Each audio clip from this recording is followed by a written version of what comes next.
అంటే నేనేమన్నానంటే యాక్చువల్గా ఇది మొదట్లో ఏమనిపించిందంటే ఇది వేణు గారి గతంలో తీసిన నాని భూమిక కాంబినేషన్లో తీసిన సినిమాకి సీక్వెల్ టైపు. అందులో అన్న వదిన మరిది. అవునండి, అవును. సో భూమిక గారు ఎలా అయితే అచ్చంగా ఒక వదినలాగా కట్ అయిపోయారో, ఆయన మళ్ళీ ఒక సీనియర్ హీరోయిన్ ఎవరో బుర్రలోకి తెచ్చుకుని ఉంటారు. ఆ విధంగా మీరు దొరికొట్టారని అనుకున్నాను నేను. అంటే అండి, కానీ దానికి దీనికి అసలు సంబంధం లేదు.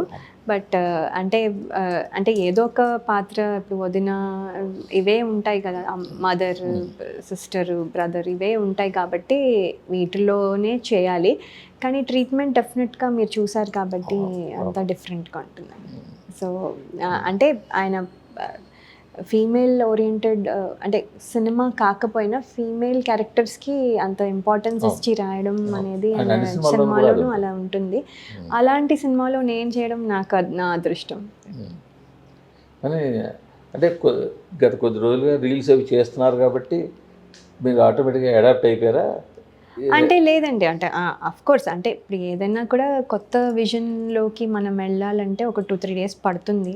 ఐ థింక్ ఎవరికైనా అని నేను అనుకుంటున్నా. నాకైతే డెఫినెట్గా టైం పడుతుంది. అంటే మనము అంటే డైరెక్టర్ గారికి ఏం రీల్స్ అనుకోండి, మేము మాకు కావాల్సింది చేసేస్తాం, మాకు ఏమనిపించిందో మైండ్లో అది చేసేస్తాం. అది ఏమైనా ఉంటే చిన్న చిన్న కరెక్షన్స్ ఉంటాయి, అది సరదాగా చేసేవి కాబట్టి పెద్ద ప్రాబ్లం లేదు, సీరియస్గా ప్రాబ్లం లేదు. అంటే దానికి ఎవరు పే చేసి టికెట్ కొనుక్కొని ఎవరు రావట్లేదు ఇవి కాబట్టి పెద్ద ఏమీ దానివల్ల నష్టం ఏం లేదు. కానీ ఇవి అలా కాదు కదండి, ఇది ఒక రేంజ్. ఇప్పుడు ఏంటంటే పాన్ ఇండియా సినిమా అనకపోయినా వరల్డ్ వైడ్ వెళ్తున్నాయి సినిమాలు.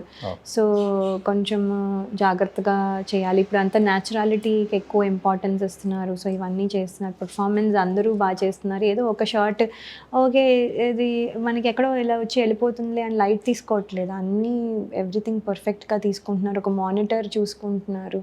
ఇదివరకు మాకు మానిటర్స్ లేవు. సో మేము ఏం చేసామో ఇంకా కెమెరామెన్ గారు చెప్పేదే.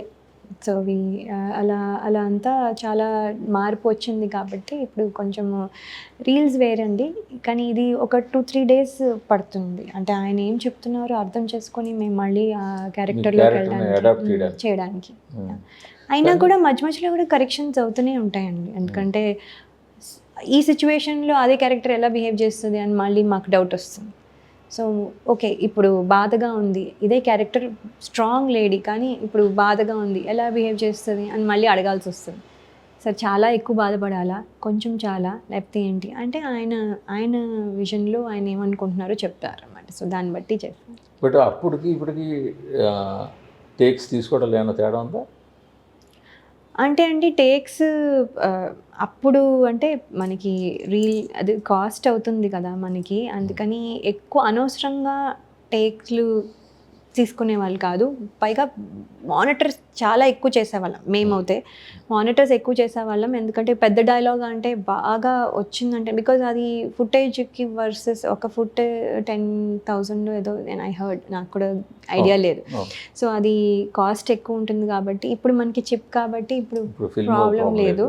అందుకని ఓకే ఈ టేక్లో ఈ పార్ట్ బాగుంది, ఆ టేక్లో ఆ పార్ట్ బాగుంది అనుకునే ఛాన్స్ కూడా ఉంది కొన్నిసార్లు. కొన్ని ఎక్స్ట్రా ఫుటేజ్ కూడా తీసుకోవడానికి. అవును, ఇదేదో ఈ లైట్లో ఒకలాగా, ఆ లైట్లో ఒకలాగా, ఏది బాగుంటుందో చూద్దాము అక్కడికి వెళ్ళాక ఎడిటింగ్ టేబుల్ మీద అనుకునే ఫ్లెక్సిబిలిటీ ఉంది. అది ఒక రకంగా అడ్వాంటేజ్ అనే చెప్పొచ్చండి.